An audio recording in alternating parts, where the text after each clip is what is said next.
Aujourd'hui, nous vous présentons la transcription. Après la dernière activité, nous avons posé le problème suivant. Comment est-ce que les protéines qui sont créées par les gènes peuvent-ils être codées sans rentrer en contact avec le code génétique qui est dans le noyau, comme ils sont créés dans le cytoplasme? Pour y répondre, nous allons vous expliquer les mécanismes de la transcription. Tout d'abord dans le noyau et ensuite dans la cellule. Pour commencer,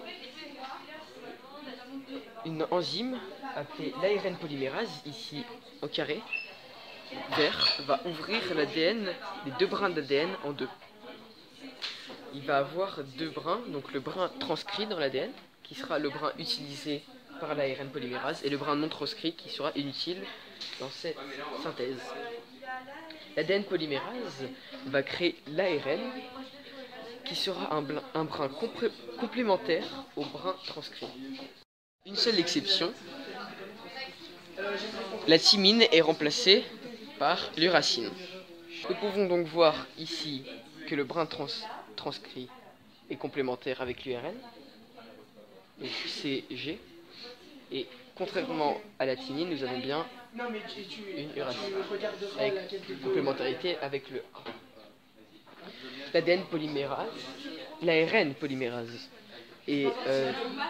a un seul sens. Donc, le sens est représenté par cette flèche qui va aller de gauche à droite sur notre schéma. Les nucléotides libres, ici représentés par le carré bleu, vont être choisis par l'ARN polymérase pour complémenter le brin d'ARN. Donc typiquement ici, le U va venir complémenter le A et se mettre ici. C'était donc l'explication de la transcription dans le noyau. Après la fin de la transcription dans le noyau, l'ARN étant complète, va sortir du noyau et se répandre dans le cytoplasme pour permettre aux acides aminés, qui ne rentrent jamais dans le noyau, de former les colliers de perles, les protéines.